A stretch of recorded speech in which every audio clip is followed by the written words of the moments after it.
ইব্রাহিম আলাইহিস সালাম যেভাবে আল্লাহর সন্তুষ্টির জন্য তার ছেলেকে কুরবানি করেছিলেন, আমিও সেভাবে আল্লাহর সন্তুষ্টির জন্য আমার আসন এনসিপি কে কুরবানি করছি। আল্লাহ হযরত ইব্রাহিমের কোরবানিকে বলছেন বালাউন আযীম।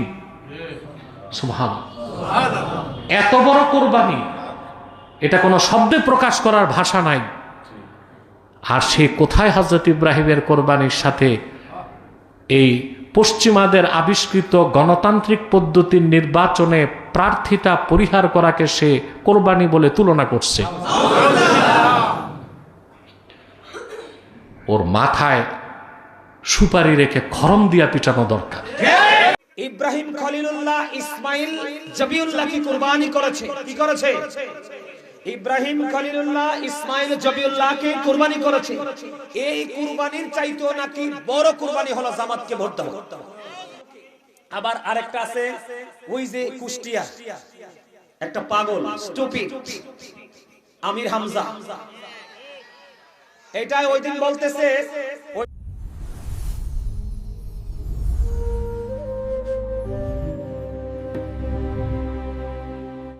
আসসালামু আলাইকুম ওয়া রাহমাতুল্লাহি ওয়া বারাকাতুহু। যারা আমার এই ভিডিওটি দেখছেন দেশে ও প্রবাসে, সবাইকে আন্তরিক মোবারকবাদ। দর্শক শ্রোতা, জামাত নেতা আবার কুপুরি বক্তব্য দিয়ে ভাইরাল হয়েছে। তিনি এবার ইব্রাহিম নবীর শানে কুপুরি বক্তব্য দিয়েছেন এবং কি তিনি বলেছেন ইব্রাহিম নবীর চেয়ে তিনি বড় কুরবানি দিয়েছেন।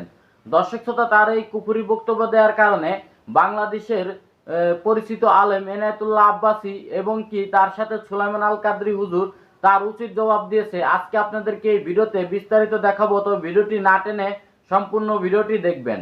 দর্শক শ্রোতা, কথা না বাড়িয়ে প্রথমে চলুন জামাতের নেতা তিনি কি বলেছেন তার বক্তব্য প্রথমে আমরা দেখে আসি। কেন্দ্র থেকে মোবাইল করলো আমাকে,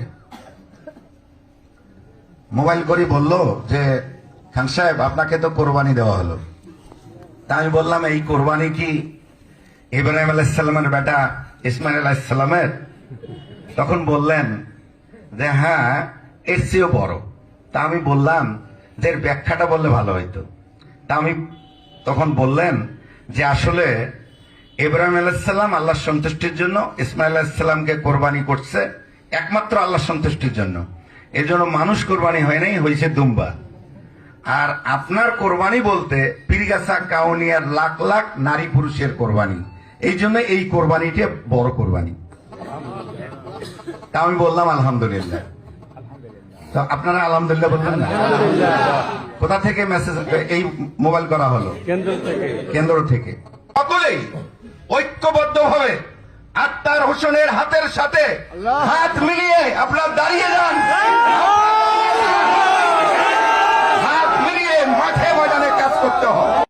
দর্শক শ্রোতা, আপনারা দেখতে পেয়েছেন জামাতের নেতা তিনি এবার ইব্রাহিম নবী কুরবানির সাথে তার নিজের কুরবানি তুলনা করেছেন। ইব্রাহিম নবী তিনি তার সন্তানকে আল্লাহর হস্তে কুরবানি দিয়েছিলেন, আর তিনি এনসিপিকে তিনার নিজের আসন ছেড়ে দেওয়াকে কুরবানি মনে করে তার কুরবানি বড় করে ফেলেছেন। দর্শক শ্রোতা, তার এই কুফরি বক্তব্য দেওয়ার কারণে তিনি আসলে কাফের হয়ে গেছেন সেই বিষয়গুলো স্পষ্টভাবে সুন্নি আলেমরা তুলে ধরেছেন এবং কি তার কঠোর শাস্তির দাবি জানিয়েছেন। চলুন তাদের বক্তব্যগুলো ধৈর্য সহকারে দেখে আসি। ইব্রাহিম খলিলুল্লাহ ইসমাইল জবিউল্লাহকে কুরবানি করেছে। কি করেছে? ইব্রাহিম খলিলুল্লাহ ইসমাইল জবিউল্লাহকে কুরবানি করেছে। এই কুরবানির চাইতো নাকি বড় কুরবানি হলো জামাতকে ভোট দেওয়া। আপনারা এখানে জামাতের সমর্থন থাকতে পারেন, আপনারা যদি জামাতের সমর্থক এখানে থাকেন, আমি আপনাদেরকে শ্রদ্ধার সাথে বলছি, ভাই আপনি বলেন এই কথা কি আপনি মানবেন? আপনি কি মানবেন? এই কথা আপনি রাজনীতি করবেন, ভালো কথা। আমি আজকে থেকে জামাত শিবিরের লোকদেরকে বিনীত ভাবে অনুরোধ করব, আপনারা বলেন আপনারা এখানে জামাতের সমর্থন থাকতে পারেন, আপনারা যদি জামাতের সমর্থক এখানে থাকেন, আমি আপনাদেরকে শ্রদ্ধার সাথে বলছি, ভাই আপনি বলেন এই কথা কি আপনি মানবেন? আপনি কি মানবেন? এই কথা আপনি রাজনীতি করবেন, ভালো কথা। আমি আজকে থেকে জামাত শিবিরের লোকদেরকে বিনীত ভাবে অনুরোধ করব, আপনারা রাজনীতি করবেন, করেন। এই দেশ আমার, আপনার, আমাদের সবার, ঠিক কিনা বলেন? কিন্তু আপনারা আজকে থেকে ইসলাম শব্দ ব্যবহার করবেন না। ইসলাম আপনার হাতের মোয়া নয়, ঠিক কিনা বলেন? আপনি ইসলাম শব্দকে ইউজ করে আপনি মুসলমানের ইমোশন নিয়ে কাজ করবেন, ভোট কিন্তু পাবেন না, ভোট কিন্তু নসিবে নাই। কারণ আপনাদেরকে আমি বলে দিতে চাই, ও মাকারু ও মাকারাল্লাহ ওয়াল্লাহু খায়রুল মাকিরিন, শ্রেষ্ঠ কৌশলের মালিক কে? আরো জোরে বলেন। জিতানোর মালিক কে? ঠকানোর মালিক কে? আমাদেরকে চালায় কে? জীবন দিয়েছে কে? নিবে কে? হিসাব নিবে কে? আল্লাহর কথা মনে রাখেন, মৃত্যুর কথা মনে রাখেন। সাধারণ মানুষের ঈমান নিয়ে ছিনিমিনি খেলবেন না, ঠিক কিনা বলেন? আপনারা আমার সাথে একমত? এই কথাগুলোকে আবার আরেকটা আছে, ওই যে কুষ্টিয়া একটা পাগল স্টুপিড আমির হামজা, এটাই ওই দিন বলতেছে দাড়ি পাল্লায় একটা ভোট দেওয়া 18 কোটি মানুষের নামাজের সওয়াব নাকি মিলে যাবে। এই কথাকে যারা বিশ্বাস করে সিল মারতে যাবে, এগুলার ঈমান নাই, এরা মুনাফিক। ঠিক কিনা বলেন? আবার এই দাড়ি পাল্লা মার্কা ভোট দিলে নাকি জান্নাত সুনিশ্চিত। আরে ভাই, জান্নাত কি এত সস্তা জিনিস? একদল মানুষের জন্য 8টা জান্নাত, তাহলে বুঝেন এই মানুষগুলো কত পবিত্র। আর 72 দলের জন্য, বেঈমান কাফেরদের জন্য আল্লাহ দোজখ বানাইয়া রাখছে, তাহলে বুঝেন এদের অবস্থা কত খারাপ। ঠিক কিনা বলেন? সর্বপ্রথমই দেখলাম একটা ভিডিও সামনে চলে আসলো, ক্লিক করলাম, কলার পরে দেখতে পাচ্ছি এখন আমাদের দেশে এই বছর একটা প্রতীক নিয়ে কিছু লোক মাথা চাড়া দিয়েছে, সেটার নাম হলো দাড়িপাল্লা। আমার কথা কয় না? আছে না নাই? আছে না নাই? এই দলটা কোন দল? এই কি? এদেরকে জামাতি ইসলামী বলা যাবে না, কারণ এদের মধ্যে জামাতি ইসলামী বলা যাবে না, এদেরকে জামাত শিবির বলবেন। জামাতি ইসলামী এদেরকে বলা যাবে না, কারণ এদের মধ্যে ইসলামের ন্যূনতম জ্ঞান নাই। আমাদেরকে তাকান, আমি বলি আপনারা, এটি আমার কথা না, আমি আপনাদের ঈমান বাঁচানোর জন্য বলছি। এখানে দল, আমি রাজনীতি করি না, আমার জীবনে কোনো রাজনীতি দলের সাথে আমার সম্পৃক্ততা নাই, কিন্তু এখন এমন এক পরীক্ষার মধ্যে আইসা পড়ছি, আমার মনে হয় জ্বলন্ত আগুনটা হাতে রাখতে সম্ভব হবে, কিন্তু ঈমানটা রাখতে পারবো না। আপনি দেখেন, আমি বলি, যিনি অন্যায় করে এবং যিনি অন্যায় সহ্য করে, দুজনই সেম টু সেম। আমার কথা কি আপনারা একমত? আমাকে নিয়ে কমেন্টস করবেন, আপনি ভালো করতে পারবেন, খারাপও বলতে পারবেন, আমাকে গালি দিবেন, আমি মেনে নিব, কোনো সমস্যা নাই। তবে আপনাদের কাছে হাত জোর করে অনুরোধ, আপনারা শুধু কথাগুলো একটু খেয়াল করেন। মুসলমানের রোজা আর হিন্দুদের পূজা কি এক হতে পারে? একজন ব্যারিস্টার শিশির মনির, সে রোজা আর পূজাকে এক করেছে, নাউজুবিল্লাহ বলেন। আজান আর হিন্দুদের অনুধ্বনিকে এক করেছে, নাউজুবিল্লাহ বলেন।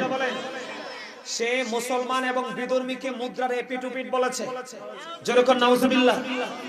তাদের হাই কমান্ড থেকে কোনো প্রতিবাদ নাই।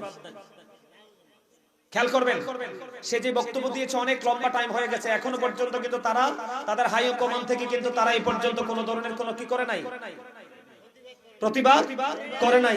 আপনারা বলেন, এই কথাগুলো যদি আপনার বাচ্চা বিশ্বাস করে, সে কি ঈমান থাকবে? কথা বলেন। মুসলমান হলো শ্রেষ্ঠ, তাদের জন্য জান্নাত, আর বেঈমান হলো নিকৃষ্ট, তাদের জন্য জাহান্নাম। দুটোকে এক করে দিয়েছে। একটি দলের এক এমপি প্রার্থী এ বলছে যে আমি বহুত বড় কোরবানি দিছি, এটা ইব্রাহিম আলাইহিস সালামের কোরবানির চেয়ে বড়। আপনারা বলেন, আমি কথায় কথায় কাফের বলি, কথায় কথায় কুফরি যারা করে তাদেরকে কথায় কথায় কাফের বলি। আল্লাহ হযরত ইব্রাহিমের কোরবানিকে বলছেন বালাউন আযীম। সুবহানাল্লাহ, এত বড় কোরবানি, এটা কোনো শব্দে প্রকাশ করার ভাষা নাই। আর সে কোথায় হযরত ইব্রাহিমের কোরবানির সাথে এই পশ্চিমাদের আবিষ্কৃত গণতান্ত্রিক পদ্ধতির নির্বাচনে প্রার্থিতা পরিহার করাকে সে কোরবানি বলে তুলনা করছে। ওর মাথায় সুপারি রেখে খরম দিয়া পিটানো দরকার। যখন ইব্রাহিমের রব ইব্রাহিমের পরীক্ষা নিল, একটা দুইটা না 10টা, সবগুলো পরীক্ষায় তিনি সফল হয়ে যাবার পরে আল্লাহ বললেন, ইন্নী জাইলুকা লিন-নাসি ইমামা, ইব্রাহিম, আমি তোমাকে মানব জাতির নেতা মনোনীত করতে যাচ্ছি। কি কি পরীক্ষা বহুবার আপনাদের বলেছি। চূড়ান্ত পরীক্ষা ছিল আপন সন্তানের গলায় ছুরি ধরেছিলেন, ঠিক না? ইব্রাহিম আলাইহিসসালাম যে কোরবানি দিচ্ছেন ওটার তুলনা আছে? আপনাদের দেশের একটি দলের এক এমপি প্রার্থী এ বলছে যে আমি বহুত বড় কোরবানি দিছি, এটা ইব্রাহিম আলাইহিসসালামের কোরবানির চেয়ে বড়। আপনারা বলেন আমি কথায় কথায় কাফের বলি, কথায় কথায় কুফরি যারা করে তাদেরকে কথায় কথায় কাফের বলি। আল্লাহ হযরত ইব্রাহিমের কোরবানিকে বলছেন বালা উন আজিম। সুবহানাল্লাহ, এত বড় কোরবানি, এটা কোনো শব্দে প্রকাশ করার ভাষা নাই। আর সে কোথায় হযরত ইব্রাহিমের কোরবানির সাথে এই পশ্চিমাদের আবিষ্কৃত গণতান্ত্রিক পদ্ধতির নির্বাচনে প্রার্থিতা পরিহার করাকে সে কোরবানি বলে তুলনা করছে। ওর মাথায় সুপারি রেখে খরম দিয়া পিটানো দরকার। হযরত ইব্রাহিম কোরবানি দিলেন, 10টা পরীক্ষা উত্তীর্ণ হলেন। হযরত ইব্রাহিমকে আল্লাহ ডেকে বলেন ইব্রাহিম, আল্লাহ বলছেন ফালাম্মা আসলামা ওয়া তাল্লাহু লিল জাবিন, পিতা পুত্র দুজনেই যখন পূর্ণ আত্মসমর্পণ করেই ফেলল, সুবহানাল্লাহ, পিতা পুত্রকে চিৎ করে শুইয়ে দিল জবাই করতে। আমি ডেকে বললাম ইব্রাহিম, হইছে, স্বপ্নকে সত্য বানায় দিছো তুমি, পরীক্ষা হয়ে গেছে, জবাই দরকার নাই, এরাদা দেখে ফেলছি। সুবহানাল্লাহ, এরাদা দেখে ফেলছি, এই এরাদাটাই তাকওয়া। এটা কি এরাদা দেখে ফেলছি। ইন্না কাযালিকা নাজজিল মুহসিনিন, আর এভাবে আমি সৎকর্মশীলদেরকে পুরস্কার দিয়ে থাকি। শোনো, তোমার এই পরীক্ষার পুরস্কার দিব, তুমি ও তোমার পুত্র ইসমাইল দুইজন মিলে আমার ঘর কাবা বানাও। পিতা পুত্র মিলে কাবা নির্মাণ করলেন, পরীক্ষা দিলেন আল্লাহর জন্য, ঘর বানালেন আল্লাহর জন্য। ঘরের সামনে দাঁড়ায় ইব্রাহিম আলাইহিস সালাম ক্ষমা চায়, রব্বানা তাকাব্বাল মিন্না ইন্নাকা আনতাস সামিউল আলিম ওয়া তুব আলাইনা ইন্নাকা আনতাত তাওয়াবুর রহিম।